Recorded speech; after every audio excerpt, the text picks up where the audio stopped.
constate qu'il y a un élan, manifestement, si j'en crois tous les échos que j'ai eus des travaux de ce matin, des travaux autour du repas. Et je dois vous dire qu'après l'année intense que nous avons eue en matière de francophonie, j'y reviendrai, eh bien, cela promet, j'espère, de beaux lendemains. Et Dieu sait qu'on va avoir besoin de se serrer les coudes pour faire progresser eh bien, ces chantiers. Alors, je veux en premier lieu, naturellement, remercier celles et ceux grâce à qui cette journée a pu voir le jour. Je pense en particulier à l'Alliance française de Bruxelles-Europe, je pense à l'OIF, à nos 3 ambassadeurs à Bruxelles qui ont uni leurs forces pour organiser ce moment de réflexion collective. Et puis également remercier les autorités belges de leur concours, puisque d'ailleurs Daniel Baclen, le ministre des Pensions du gouvernement fédéral, viendra clôturer les travaux. Alors je sais que l'Alliance avait lancé tout un cycle sur le monde en archipel. On peut d'ailleurs le décliner. Ce matin, je voudrais d'ailleurs sur une radio française un sondeur, Jérôme Fourquet, parlait également de la France en archipel. Donc je crois qu'on peut également parler de la francophonie en archipel, puisque nous avons certes des traits communs, une passion commune, un vecteur d'expression et de création commun, et que naturellement nous sommes ancrés aussi dans des réalités qui sont plurielles, qui sont distinctes. Et de ce point de vue-là, je trouve que c'est un joli clin d'œil à cette belle séquence, le monde en archipel, dont je sais le succès, et je veux également bien saluer le directeur de l'Alliance, dont je sais bien, combien il a contribué. Alors, cette année 2018, dont nous avons tourné la page il y a quelques semaines, quelques mois, a été une année riche, je disais, en matière de francophonie et de plurilinguisme, vue de France, et vue également de l'ensemble, je crois, de la planète francophone, parce qu'il y a eu cette journée du 20 mars 2018 qui était, nous avons l'habitude de célébrer naturellement en tant que fils et filles de la francophonie, mais qui était en France un peu particulière, parce que ce fut l'occasion pour le président de la République de s'exprimer sous la coupole d'une autre académie, l'Institut de France, et vraiment de tracer un cap pour la francophonie, et de ce point de vue-là, d'ailleurs, la journée d'aujourd'hui s'inscrivait dans ce véritable plan d'action. C'est une petite révolution copernicienne à l'échelle française, et tout cela est parti, non pas d'un cénacle assez institutionnel, mais bien d'une consultation très large. Peut-être certains d'entre vous aviez eu le temps d'y participer. C'était Mon idée pour le français. C'est l'Institut français qui avait été missionné pour conduire cette consultation et qui a rencontré un succès considérable. Des milliers d'idées, de contributions qui ont été mises en ligne, et vraiment de partout dans le monde, avec une forte contribution de francophones d'Afrique, d'Afrique du Nord. Et tout cela eh bien, a permis, je crois, de pouvoir décliner un certain nombre d'actions très concrètes dans le plan qu'a porté le président de la République, un plan pour une francophonie qui soit peut-être moins franco-centrée, moins institutionnelle, qui parle à la jeunesse francophone. Et d'ailleurs, je me retrouve bien souvent en France à être l'avocat d'une francophonie que les Français eux-mêmes ne connaissent pas finalement, ou dont ils ne perçoivent pas tout le potentiel qu'elle a.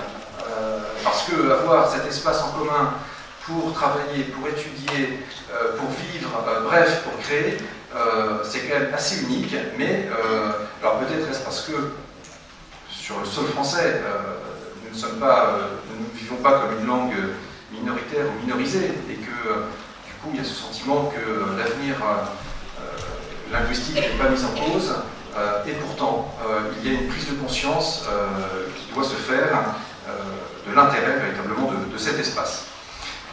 Alors c'est une année aussi importante parce que d'ailleurs nous avons adhéré à la conférence permanente comme observateur à la communauté des pays de langue portugaise, la CPLP, et ça montre bien justement que nous vivons comme souhaitant participer à ce plurilinguisme de façon active. Et je dois vous dire que, quelque part, j'ai une nostalgie d'une institution que certains d'entre vous ont peut-être connue, qui était l'Union latine. Et finalement, je trouve qu'il y aurait un beau projet qui serait peut-être de réanimer, réactiver une forme d'instance similaire qui serait une fédération des phonies, si je puis dire. Nous avons une francophonie, nous avons une lusophonie, nous avons une hispanophonie, et quand on parle de plurilinguisme, peut-être a-t-on besoin aussi eh bien de fédérer ses forces pour véritablement défendre, illustrer la force et la vigueur de la diversité linguistique sur la scène internationale. L'année 2018 fut également une année eh bien, où l'OIF s'est doté également d'une nouvelle secrétaire générale, Louise Monteiro. Quelque part, ça montre aussi, ça illustre bien que le centre de gravité de cette francophonie s'est déplacé, qu'il est aujourd'hui quelque part du côté du fleuve Congo, comme le dit régulièrement le président de la République, et j'ai plaisir à le rappeler, on a quelques encablures de Matongué, donc je crois que c'est un beau raccourci. Alors, vous allez me dire, où est Bruxelles, où est l'Europe dans cette petite révolution copernicienne? C'est un maillon important, et Bruxelles, qui est 2 fois capitale de la francophonie finalement, 2 fois membre de l'OIF, avec à la fois naturellement le gouvernement fédéral et puis la fédération Wallonie-Bruxelles. Et puis, on a quand même en tête, pour ceux qui suivent l'actualité politique du royaume, que Bruxelles a été une ville qui a apporté au débat des concepts intéressants comme celui de sexe linguistique. Et voilà, vu de fenêtres autres, eh bien, ce sont des concepts voilà, que nous n'avions pas en tête, et ça montre cette créativité.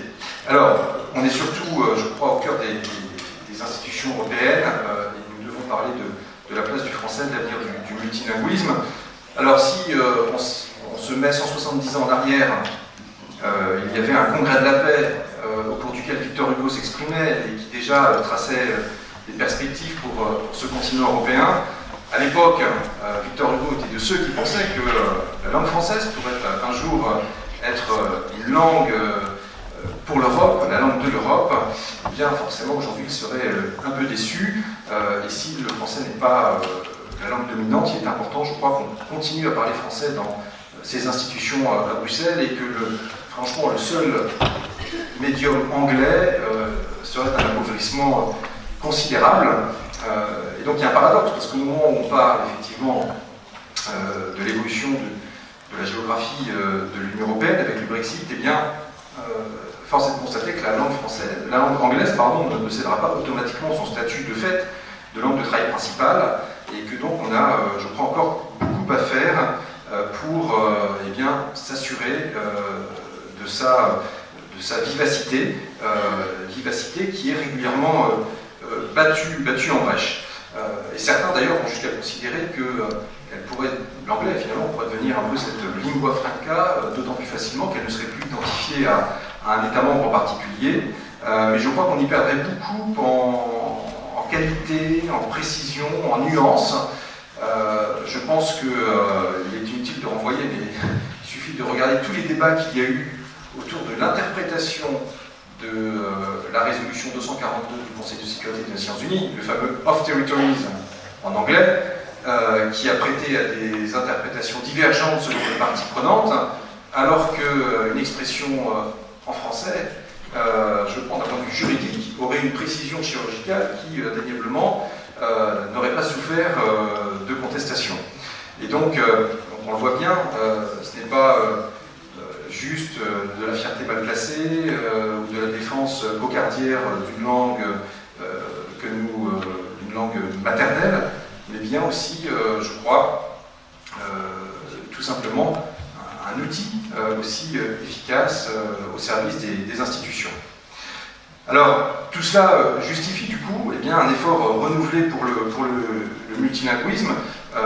Jean Quatremer, je crois, qui justement nous a rejoint pour la table ronde il y a quelques années, évoquait le monolinguisme anglophone comme une mauvaise action pour l'Europe. Et j'avoue que je suis totalement quatremérien. Je fais ma confession aujourd'hui. Et quelque part, c'est Umberto Eco qui avait raison, qui disait que la vraie langue de l'Europe, c'était la traduction. C'est le fils d'un linguiste qui, naturellement, le dit avec conviction. Et c'est d'ailleurs une conséquence naturelle de ce multilinguisme qui est dans nos traités et que nous devons faire vivre au quotidien. Alors, je vais parler un peu de la traduction parce que c'est vrai que après Babel, on se souvient, Steiner disait que comprendre c'est traduire, et traduire c'est aussi, je crois, mieux comprendre. Et donc, ce qui est d'ailleurs assez intéressant, c'est de voir que parfois, dans nos institutions, on en reste aussi au sabir de type anglais. Je dis de type anglais parce que je pense que les Anglais ne s'y reconnaissent pas forcément eux-mêmes, parce que la traduction elle-même peut parfois apporter un excès de clarté qui n'est pas facile à assumer politiquement. Je veux prendre un exemple très concret. On se souvient de 2015, de la crise naturellement des réfugiés, des migrants, et la Commission européenne à l'époque avait trouvé ce mot de hotspot pour désigner les lieux d'arrivée des migrants où les pays en première ligne avaient la responsabilité de les enregistrer, de prendre leurs empreintes. Et je ne suis pas sûr d'ailleurs que ce mot de hotspot soit un mot qui ait une signification évidente pour les locuteurs de langue anglaise eux-mêmes. Quand vous regardez la traduction, hotspot, poney reverso, bon, vous voyez que point chaud, enfin, bon, c'est pas. Voilà. Et donc je crois qu'on était vraiment dans une sorte de novlangue finalement. Et curieusement, c'est intéressant de voir qu'à la fois beaucoup de décideurs politiques finalement ont endossé ce mot de hotspot, et ce mot a été conservé en anglais par la plupart des pays européens, tout simplement parce que les traductions qui étaient proposées ne convenaient pas, car elles avaient un sens qui était chargé.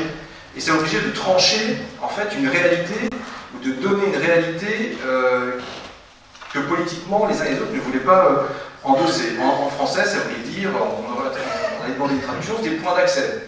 Mais on ne voulait pas dire qu'il y avait un point d'accès, finalement, à l'Union européenne. Dans d'autres langues, ça se traduisait par centre. Mais la notion de centre, elle-même, pouvait être vécue comme une notion d'enfermement. Et donc, on voit bien que, finalement, par défaut, on a gardé ce mot, valise, derrière lequel tout le monde se réfugie avec facilité, puisque ça évite de trancher le sens profond eh bien, de ce que l'on désigne. Or, je crois que si on est aussi à un moment... on le voit, de contestation, de remise en cause, parfois par les peuples, de la façon dont les choses s'écrivent et se construisent, c'est parce que trop souvent on ne dit pas aussi les choses très clairement, on ne les nomme pas, et que je crois qu'il est donc préférable de parler dans une langue claire, et que de ce point de vue-là, la langue française, mais comme d'autres naturellement, a de beaux jours devant elle. Alors certes, la traduction a un coût financier, mais je crois que, en revanche, elle n'a, en termes d'efficacité politique, le fait d'avoir ce recours et cette capacité à ce que chacun puisse s'exprimer clairement, valablement et la comprendre de la même façon, eh bien, est indispensable. Et finalement, ce multilinguisme réel, dans nos institutions européennes, il est vraiment, je crois que c'était dit ce matin, une question de démocratie, de citoyenneté, et que quelque part, c'est nécessaire aussi à l'appropriation, je crois, eh bien, de l'objet européen. Alors, moi j'en ai un exemple très concret, je traite des sujets de politique commerciale dans les enceintes européennes, et je dois dire que ce sont des sujets sur lesquels on le voit, il y a aussi d'ailleurs une remise en cause, souvent de la façon dont cette politique se construit. Beaucoup de progrès a été fait depuis quelques années. Il est heureusement un peu loin le temps où le fameux TTIP se négociait derrière des portes capitonnées, où les parlementaires eux-mêmes n'avaient pas forcément accès aux informations. Mais je dois dire que le fait, par exemple, que la commissaire en charge, Cécilia Malmström, parle parfaitement la langue française, ça renforce la confiance. Vous dites des choses d'une richesse beaucoup plus forte que si vous êtes, encore une fois, avec cette novlangue proche de la langue anglaise, mais qui ne dit pas complètement les choses. Alors, moi, je tire de cette expérience personnelle le fait que, puisqu'on va se pencher dans les prochains mois sur la composition des instances, les membres du futur collège à la Commission européenne, eh bien que la maîtrise de plus de langues de l'Union, c'est-à-dire à la fois sa langue maternelle et 2 autres langues, devrait faire partie des qualités exigées pour les commissaires. Je pense que la maîtrise du coup de 3 langues est un prérequis qui me paraît important si on veut vraiment faire vivre ce multilinguisme. Sinon, on se condamne assez vite. Et il faut voir qu'on part d'une situation qui, hélas, en 25 ans, est devenue assez critique. Parce que les élargissements progressifs, et bienvenue au club à tous nos frères du continent européen, je crois qu'on a toute une génération qui a grandi, on va dire, l'Europe comme un espace de réconciliation post-Deuxième Guerre mondiale et post-chute du mur, mais que tout cela aussi a eu un impact très concret sur la façon dont on discutait de nos politiques au sein des institutions. Et ça veut dire que face à cela, nous devons réagir. Alors, heureusement, lors du dernier sommet d'Erevan à l'OIF, eh bien, les États membres de l'Union européenne, qui sont également membres de l'OIF, ont adopté un plaidoyer pour la langue française dans les institutions européennes. Je ne vous cache pas que ça n'a pas été évident à obtenir, que l'engagement politique des uns et des autres n'était pas hyper au rendez-vous au début, et que maintenant, en fait, il nous appartient de le faire vivre. Je me tourne vers Stéphane Lopez, bien entendu, et moi je suis retenti à disposition pour être un avocat de cela, parce que il n'y a pas tortillé. Si on ne le fait pas, on pourra dans 5 ans faire le même colloque, dresser le même constat, et hélas, les choses n'auront pas fondamentalement bougé. Donc je pense que, de la même façon que l'Europe est à la croisée des chemins, dans bien des domaines, de la même façon, en matière linguistique, le sursaut il est maintenant où il est plus. Je ne veux pas dramatiser les enjeux, mais je pense que la réalité est là. Alors, naturellement, il y a les enjeux de formation, et de ce point de vue-là, je crois que Philippe Lévis-Costa, hier, a bien dit combien nous étions tous engagés, mais en réalité, au-delà de la formation, parce que dans les institutions, on le voit, finalement, 8 ou 9 fonctionnaires sur 10 eh bien, ont la capacité à vivre, à s'exprimer en français dans leur vie quotidienne, et donc il s'agit de faire en sorte que cela devienne également un réflexe professionnel, ou en tous les cas que, il ne s'agit pas d'aller faire un monopole, il s'agit tout simplement que le français, mais également les autres langues, continuent à avoir droit de cité. Alors il y a également, je crois, tout un travail au sein des institutions parlementaires, et je sais que Thierry Cornillet, parce que je ne l'ai pas fait au début de mon allocution, il est très engagé sur ce sujet-là. Certains mettaient des doutes sur l'intérêt d'un intergroupe parlementaire. Je pense que si ça peut permettre de pousser les feux aussi au sein des institutions pour obtenir plus et mieux pour les langues, eh bien, ça n'a que des avantages. Et puis surtout, il y a, je crois, la jeunesse, parce que, il n'a pas l'issue de le dire, mais c'est l'avenir, et donc on a le chantier naturellement pour renforcer la mobilité, pour développer la reconnaissance des diplômes, mais surtout pour améliorer l'enseignement des langues. Là aussi, je crois qu'un de nos combats, ça doit être de faire en sorte que l'apprentissage de 2 langues en plus de la langue maternelle soit décliné maintenant dans tous les États membres. C'est un objectif qui figure dans la recommandation de mai 2018, relative à l'approche globale de l'enseignement et l'apprentissage des langues, et ça doit être en principe endossé au prochain Conseil d'éducation de mai 2019, et je pense que en réalité, ça commence par là pour s'assurer que cette petite flamme du multilinguisme puisse se perpétuer. Je dis cela au moment où toute une génération de pères et de mères fondateurs de la francophonie, hélas, nous quitte, et au moment précis où je vous parle, je veux quelque part adresser un hommage à Bernard Dorin, que certains d'entre vous ont sûrement connu, qui était grand ambassadeur de France, très engagé pour la francophonie, qui fit partie avec Philippe Roussillon, avec Hervé L'Avenir de Buffon et d'autres, eh bien, de personnes très engagées qui, par exemple, ont milité au sein du Comité international pour le français et langue européenne. Et paradoxalement, d'ailleurs, c'est intéressant de voir que il y a encore 15 ans, nous avions d'éminents militants de cette cause-là. Je pense à Otto de Habsbourg, qui avait véritablement au fond de lui cet attachement aux faits linguistiques. Alors, je parle de cette génération qui est en train de nous quitter et qui, je crois, a éveillé politiquement, entre guillemets, un certain nombre d'entre nous à la nécessité de défendre le fait francophone et le plurilinguisme.